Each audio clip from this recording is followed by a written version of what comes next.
નમસ્કાર ખેડૂત મિત્રો, તમારું સ્વાગત છે અમારી યુટ્યુબ ચેનલમાં. મિત્રો, આજના વિડીયોમાં આપણે વાત કરીશું જે પાક નુકસાન સહાય 2026ને લઈને આવેલી મહત્ત્વની મોટી અપડેટ વિશે. મિત્રો, પાક નુકસાન સહાય 2026 અંતર્ગત સહાયની ચકાસણી અને મંજૂરીની પ્રક્રિયા લગભગ પૂર્ણ થવા લાગી છે. આ સાથે સરકાર દ્વારા સહાય બાબતે એક મહત્વનો પરિપત્ર જાહેર કરવામાં આવ્યો છે, જેમાં સ્પષ્ટ કરવામાં આવ્યું છે કે સહાયની પ્રક્રિયા હાલના તબક્કે વિલંબ કેમ થઈ રહ્યો છે.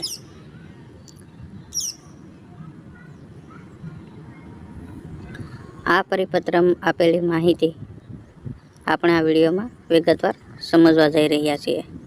એથી મિત્રો, ગુજરાતના તમામ ખેડૂત ભાઈઓને વિનંતી છે કે વિડીયો છેલ્લે સુધી ચોક્કસ જુઓ. અને મિત્રો, જો તમે ચેનલ પર નવા હોય તો વિડીયોને લાઇક કરો અને ચેનલને સબસ્ક્રાઈબ કરવાનું ભૂલશો નહીં.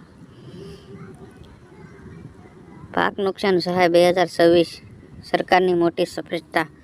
મિત્રો, સરકાર દ્વારા જાહેર કરવામાં આવેલી આ પરિપત્રમાં કૃષિ રાહત પેકેજ અંતર્ગત કમોસમી વરસાદથી થયેલા નુકસાનની સહાય અંગે મહત્વની માહિતી આપવામાં આવી છે. જેમાં મિત્રો, સ્થાનિક કામગીરી પૂર્ણ. મિત્રો, તમે જાણીને આનંદ થશે કે ગ્રામ સ્તરે તાલુકા વિકાસ અધિકારી એટલે કે TDO, જિલ્લા ખેતીવાડી અધિકારી એટલે કે DDO, આ ત્રણેય સ્તરે અરજીઓની તપાસની મંજૂરીની કામગીરી સંપૂર્ણપણે પૂર્ણ થઈ ગઈ છે.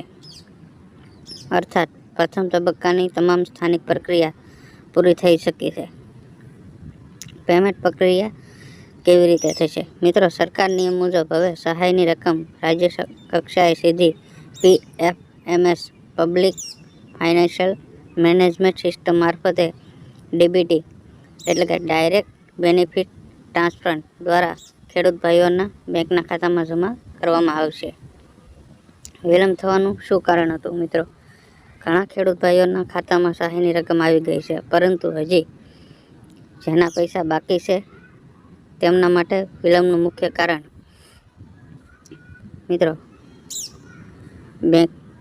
બેન્કિંગ સર્વરની સમસ્યા, ટેકનિકલ કારણો, આધાર સીડિંગ પૂર્ણ ન હોવું.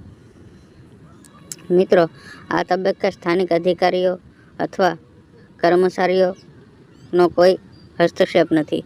પ્રક્રિયા રાજ્ય કક્ષાએ પેન્ડિંગ હોવાના કારણે વિલંબ થઈ રહ્યો છે. સરકારની વિનંતી. સરકાર દ્વારા કહેવામાં આવ્યું છે કે સ્થાનિક સ્તરે અરજીઓ આગળ મોકલી દેવામાં આવી છે. જેમ ટેકનિકલ પ્રક્રિયા પૂર્ણ થશે, બાકી રહેલા ખેડૂત ભાઈઓના ખાતામાં સહાયની રકમ જમા કરી દેવામાં આવશે. મિત્રો, પાક નુકસાન સહાય 2026 બાબતે સ્થાનિક કામગીરી પૂર્ણ. પેમેન્ટ DBT દ્વારા વિલંબ થવાનું કારણ ટેકનિકલ. આ બધી માહિતીના સરકારના પરિપત્રમાં સ્પષ્ટ રીતે જણાવવામાં આવેલું છે.